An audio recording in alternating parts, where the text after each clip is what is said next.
Right, so another aspect of meaning as function in context that we want to investigate is interpersonal meanings or the clauses exchange, as opposed to the clauses representation, which identifies ideational meanings and transitivity, and the clauses message that discusses textual meanings and especially the thematic structure. Now, these are the four fundamental concepts in interpersonal analysis, and we'll follow this order. So we'll start with speech functions.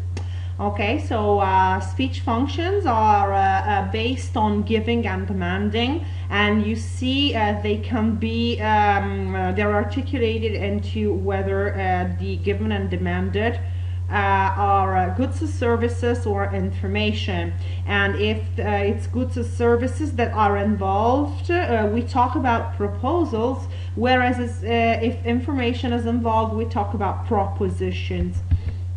Okay, so this is a summary with preferred responses, which are the ones that are most common and also most socially accepted, and the dispreferred response, which is, you know, what you don't typically expect and what makes you feel bad if it occurs, so less acceptable socially.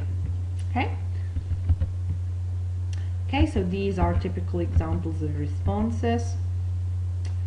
Okay. Alright, so now let us introduce an important concept in the interpersonal analysis. And this important concept is that of subject and finite. You see, the notion of subject is probably already familiar to you, and also finite is something you've already heard of. For example, in my previous lecture, I've talked about finite and non-finite clauses. So, okay, let's say that a finite is this part of the mood block in which tense and modality and also polarity are presented. Okay, of course I'll define each of these, but you see that don't marks this verbal group for tense and also polarity. Polarity is the incline between the two poles, yes and no. So the fact that this is a negation involves polarity. Okay, here are some other examples. You see, if the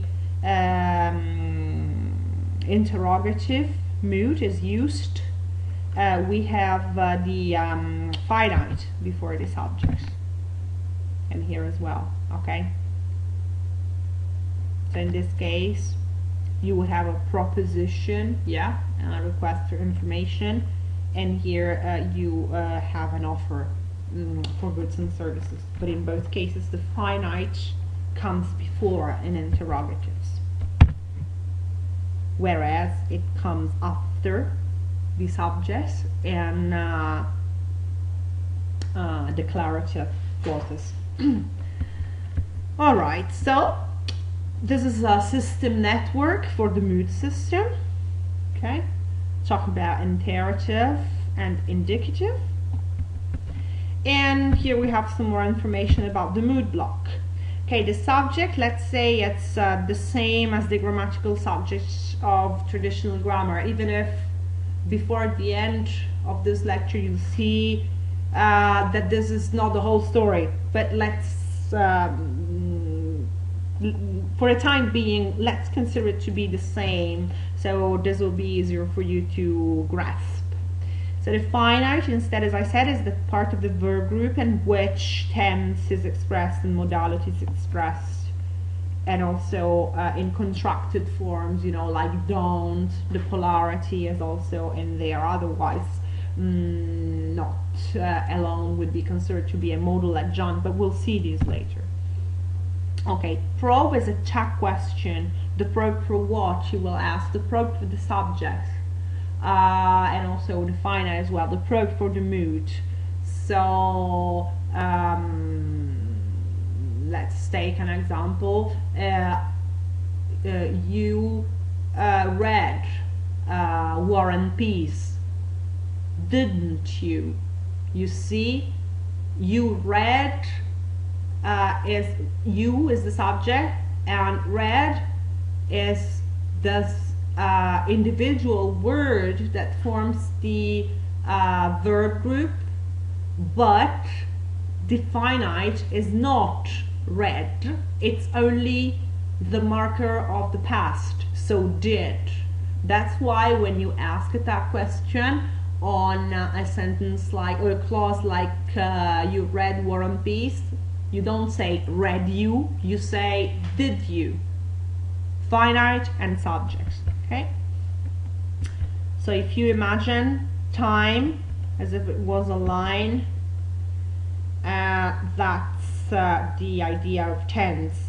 Something that is expressed, is linguistically expressed in functional terms in the finite.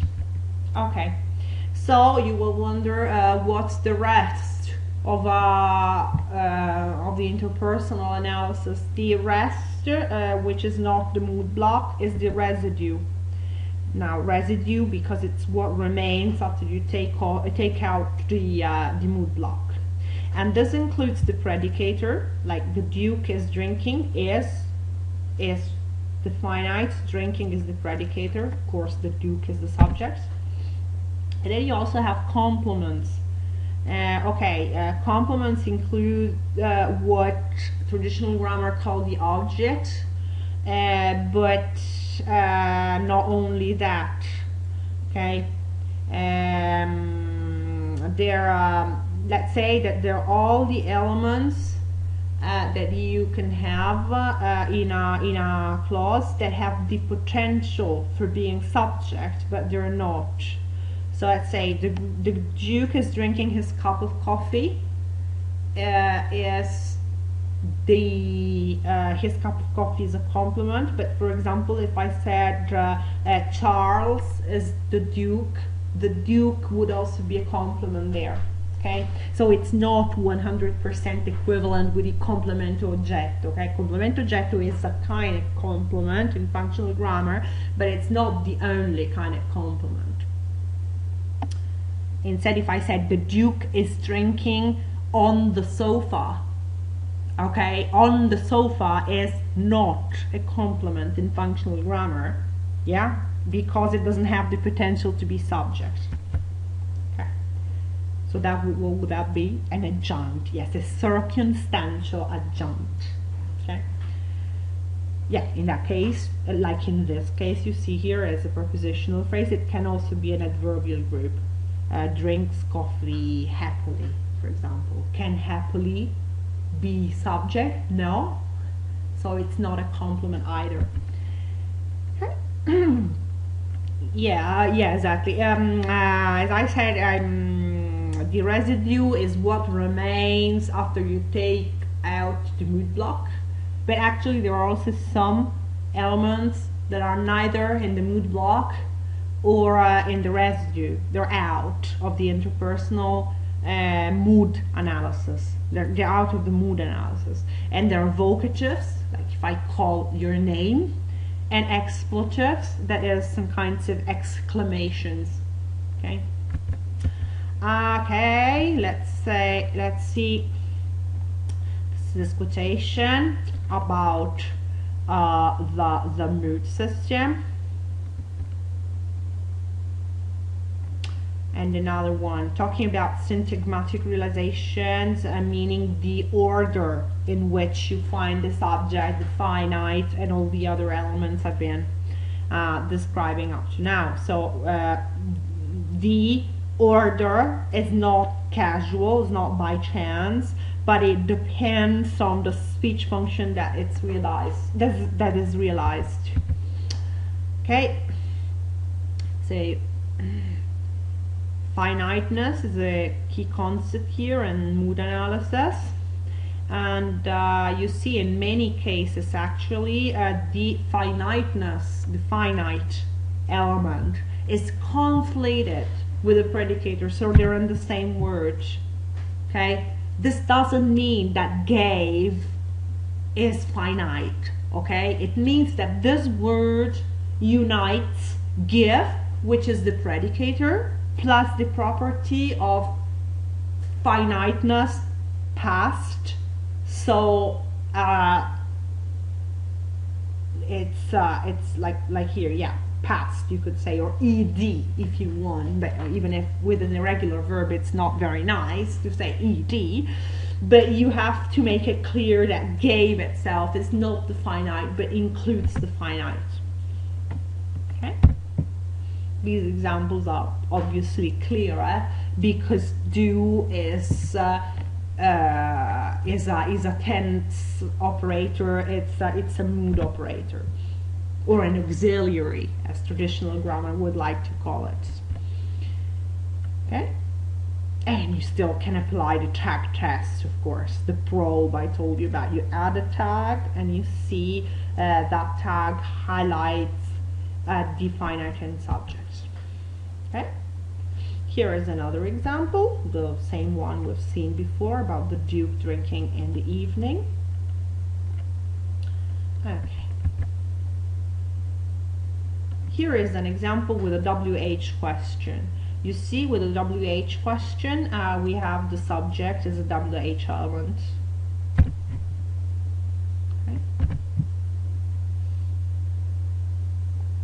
Unless you have a WH element that doesn't involve the subject in the sense of the element that's something that on which something is predicated.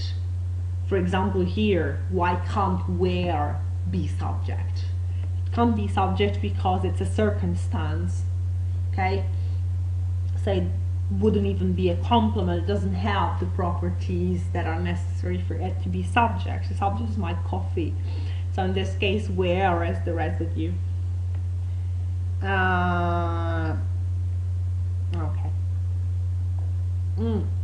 Sorry, the same would apply to exclamations, because exclamations are very much like expletives, as I told you before, like like interjections. So no, the subject here is he, and the final is. Okay, so you take the all exclamation, not only what, but also the part of the exclamation that attributes some property to the subject. You take this and you take it out and consider this to be subject and finite. Okay, let's talk about the imperative now. Okay, now what's important to know about the imperative is that unlike the indicative, here the verb does not conflate the finite and the predicator. This is only predicator, okay, in imperative examples, unless you have an emphatic form. You know, these emphatic forms do spend some quality time. When the doer is there, it's added, and it's added because we want to mark the polarity. So that's a finite, but you know, this is much rarer. This is typical, you know, of emphatic speech.